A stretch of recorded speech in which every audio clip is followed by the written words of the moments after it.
It was raining hard that evening, the kind of cold, gray rain that seemed to wash all color out of the world. The gas station lights flickered against puddles on the cracked asphalt, and the wind howled through the empty parking lot. A little girl, no older than 10, stood under the awning, her tiny hands clutching a pink backpack soaked from the storm. She looked lost, shivering, and completely alone. That's when Officer Daniel Hayes pulled up in his patrol car, sipping from a lukewarm coffee and expecting just another routine welfare check. He saw her standing there, trembling and dripping wet, and felt a tug of concern mixed with duty. He got out, approached slowly, and asked where her parents were. The girl looked up, her eyes wide and glassy, and whispered, "My mom's coming. She's Special Forces." For a moment, Daniel froze. Then he let out a chuckle, a short, dismissive laugh that slipped out before he could stop himself. Special Forces. The kid must have been watching too many action movies. He thought maybe her mom was a soldier once, or maybe just worked at a base cafeteria. But the way the girl said it, so certain, so proud, it lingered in his mind. Still, he radioed in a report of a lost minor, and waited for backup. Right finger if you believe in kindness, second chances, and never judging people too quickly. Make sure to like this video, share it with your friends, and subscribe for more stories that'll move your heart. Daniel offered the girl his jacket and sat her in the back seat of the patrol car to keep warm. She told him her name was Emily, that her mom's name was Captain Laura Briggs, and that they had been driving home when the car broke down.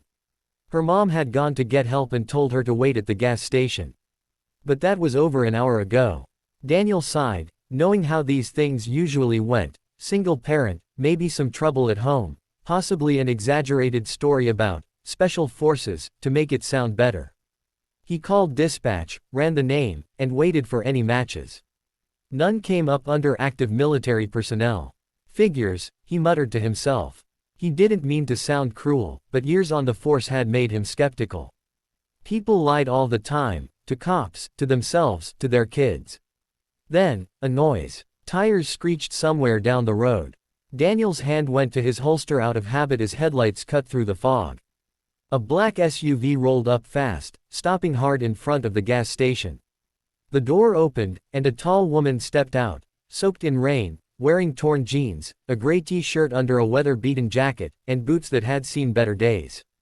But there was something about her posture, something precise and unshakable. Her movements were calm, controlled, like every step had purpose. Daniel watched as she scanned the scene, her eyes sharp, trained, assessing every angle before even moving toward the girl. Then, when she saw Emily in the back seat, her shoulders dropped slightly in relief. She walked forward, not fast, not frantic, but steady, with the quiet confidence of someone who knew exactly who she was and what she could handle. "Mom!" Emily cried, bursting from the car before Daniel could react. She ran through the rain straight into her mother's arms. Laura knelt, holding her tight, whispering something too soft for Daniel to hear.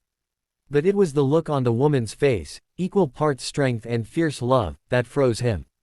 He knew that expression. He'd seen it in soldiers returning from combat, in medics at the scene of accidents, in people who'd been through hell and come back stronger. Still, procedure was procedure. "Ma'am," Daniel began, approaching with caution, "are you Laura Briggs?" She nodded, eyes flicking to his badge. "Yes, officer. Thank you for keeping my daughter safe." Daniel hesitated. "She mentioned, your Special Forces." Laura stood, still holding her daughter close. She said simply. 15 years. Army Special Forces, 3rd Group. Retired last year. The words hit like a hammer. Daniel blinked. He wasn't sure what he expected, maybe a defensive answer or denial, but not that quiet, matter-of-fact truth. And suddenly, the insignia stitched faintly into her old jacket sleeve made sense. He'd seen it before, years ago when his own brother served. He felt a slow, creeping shame spread through him. He had laughed at a child's pride in her mother, assuming it was fantasy. "Your daughter's lucky," he murmured, almost to himself. Laura smiled faintly, brushing Emily's wet hair back. "No, officer. I'm lucky." As they talked, Daniel learned that Laura's car had broken down 2 miles down the road. She had tried to fix it herself, but the nearest signal was out of range. She'd walked in the storm, slipping down an embankment, twisting her ankle, and still pushed on until she found help. The woman didn't complain once. Every answer she gave was calm, direct, controlled. When the tow truck arrived, Daniel insisted on giving them both a ride home. Emily fell asleep in the back seat, her head resting on her mom's shoulder. For the first time in a long while, Daniel didn't fill the silence with small talk. He just listened, to the sound of rain, the rhythm of the road, and the faint hum of peace that filled the space between them. As he pulled up to their small rented house on the outskirts of town, he noticed the yard was neat, the porch light flickering, and a small flag folded inside a display case by the window. It wasn't the big things, it was the small details that told him everything. This woman had given everything she had for her country and was now just trying to live a quiet life with her daughter. Over the next few weeks, Daniel couldn't get the encounter out of his head. Something about Laura stuck with him. Maybe it was the way she carried herself, or how fiercely she protected her child without ever needing to say much. He started checking in every so often, dropping by to see if the car had been fixed, bringing groceries when the weather turned bad. It wasn't out of pity. It was out of respect. Slowly, he learned the truth behind her silence. Laura's husband, also a soldier, had been killed in an operation overseas. She had returned home, broken both physically and emotionally, and struggled to adjust to civilian life. Jobs were scarce, and therapy wasn't cheap. She'd taken night shifts as a security guard to make ends meet while caring for Emily. The car that broke down that night was all she had left of her husband. It was the vehicle he'd restored before deployment. Daniel felt a deep ache of guilt and admiration. He'd once thought strength meant authority and power. But watching Laura, he began to see that real strength was quiet. It was patience, love, and endurance in the face of pain. One evening, months later, while on patrol near an abandoned warehouse, Daniel heard a commotion. A call came through, an attempted robbery at a local charity center. He sped toward the scene, sirens wailing, not knowing who was inside. When he arrived, the place was dark, except for faint flickering lights. Then he saw her, Laura, inside, crouched low with a flashlight in one hand and a young volunteer behind her. Apparently, she had been working late doing security when 3 masked men broke in, thinking the building was empty. She had disarmed one, used a fire extinguisher to blind the second, and locked herself and the volunteer inside the office until the police arrived. Daniel burst through the door, shouting commands, but the fight was already over. The suspects were on the ground, subdued, their weapons kicked far away. And there she was again, calm, composed, breathing hard but steady. For a moment, Daniel couldn't move. He realized he was looking at the living definition of what he'd sworn to uphold: courage, service, and sacrifice. After that night, word spread through the department. The same officer who once laughed now spoke with quiet reverence whenever her name came up.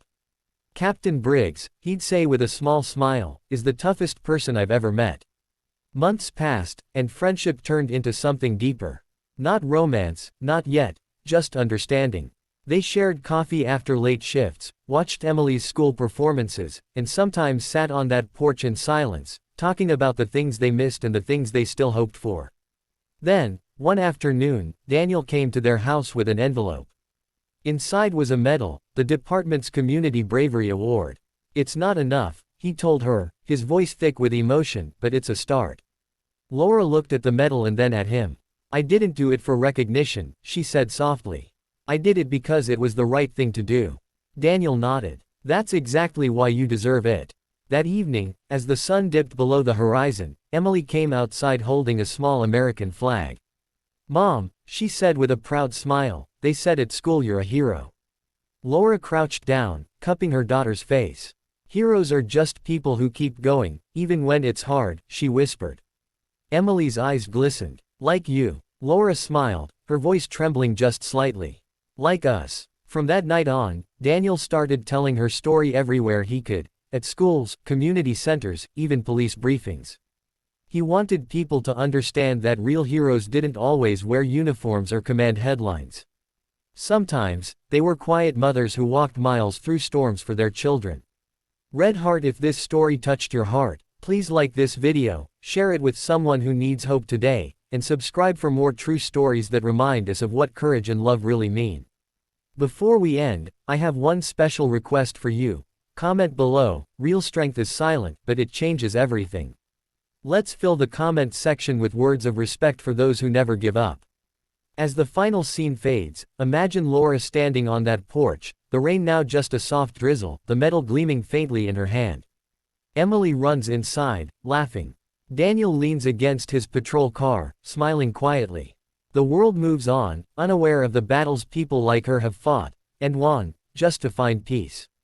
And as the lights dim and the music swells, one truth remains: never underestimate the quiet ones. Because sometimes, the strongest warriors are the ones who've already fought enough.